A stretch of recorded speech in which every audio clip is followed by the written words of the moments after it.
Bien, merci beaucoup pour ces quelques mots d'introduction. Monsieur le délégué interministériel, que nous avons le plaisir d'accueillir, donc à la sécurité routière, messieurs les présidents, mesdames, messieurs, chers amis, puisque vous avez tous des titres très divers et des engagements très forts et multiples. Bonjour à chacun d'entre vous, bienvenue à la Massif, où nous sommes tout particulièrement heureux de vous accueillir dans cette conférence. Tout particulièrement heureux car cette rencontre s'inscrit dans le prolongement d'une préoccupation profonde pour laquelle nous partageons avec vous la même volonté d'agir.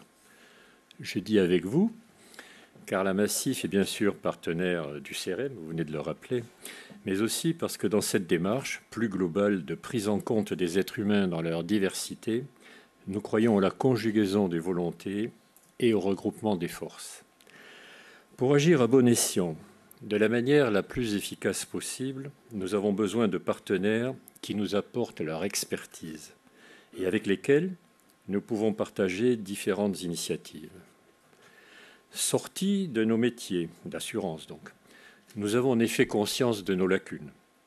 En l'occurrence, et bien souvent, le handicap d'une personne ne vaut que par la situation qu'elle rencontre.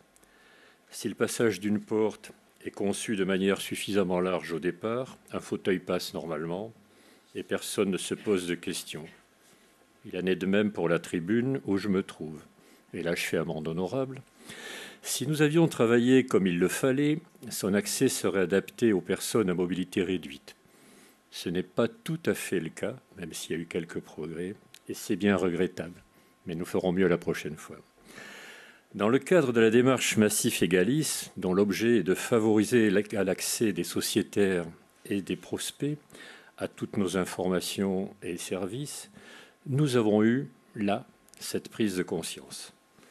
Nous sommes en train de revisiter l'ensemble de nos locaux. Ça, pour vous donner une idée, ça fait à peu près 600 sites. 600. Nous sommes donc en train de revisiter l'ensemble de nos locaux et prioritairement les espaces publics pour en améliorer l'accessibilité. Ce qui apparaît comme une nécessité évidente aujourd'hui ne l'a pas toujours été en ce qui concerne nos bâtiments. En revanche, il en va différemment dans le cadre de notre métier d'assurance. Par exemple, pour les véhicules en garantie tout risque, et plus de 40 ans avant la loi de 2005, la Massif assurait des aménagements spécifiques aux personnes handicapées sans surcoût de cotisation. Actuellement, dans le cadre d'Egalis, nous cherchons à identifier tous nos sociétaires en situation de handicap, avec toutes les difficultés que vous pouvez imaginer. À ce jour, et sur la base du volontariat bien sûr, plus de 4000 se sont fait connaître. En nous faisant confiance, ils ont bien compris que notre souci était de nous adapter à leur situation pour leur donner accès à l'assurance en toute autonomie et donc leur garantir la meilleure protection possible. Dans notre esprit, cela ne signifie pas pour autant que nous voulons les assister. J'ai l'habitude de dire qu'une personne en situation de handicap n'entend pas bénéficier des bonnes volontés des uns et des autres. Elle a, je le pense, davantage besoin de vivre de manière anonyme, comme la majorité des gens. Son handicap ne doit pas constituer l'élément fondamental de son identité.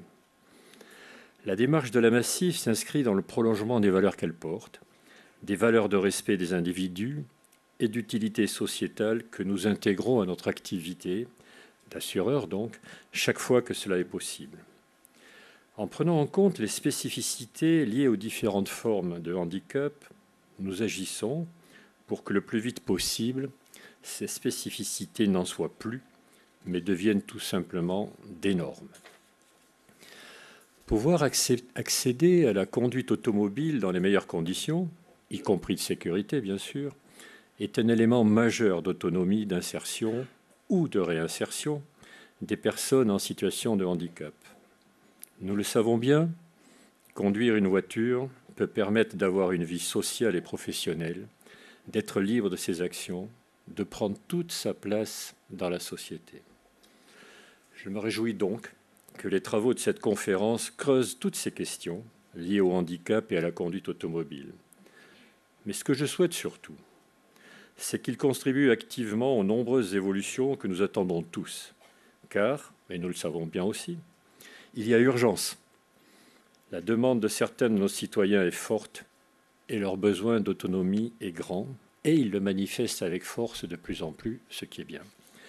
Avant de céder donc la parole à M. Nevache, qui nous fait l'honneur d'être présent et qui est le délégué interministériel à la sécurité routière, tout récent, je veux remercier tout particulièrement le CEREM qui a été à l'initiative de cette rencontre, mais aussi l'Association des paralysés de France, l'Université de Versailles, Saint-Quentin et Massif Égalis. Merci également à tous et à toutes de votre présence, nombreuse. Je vous souhaite donc une très bonne matinée sous notre toit. Merci à vous et bon travail.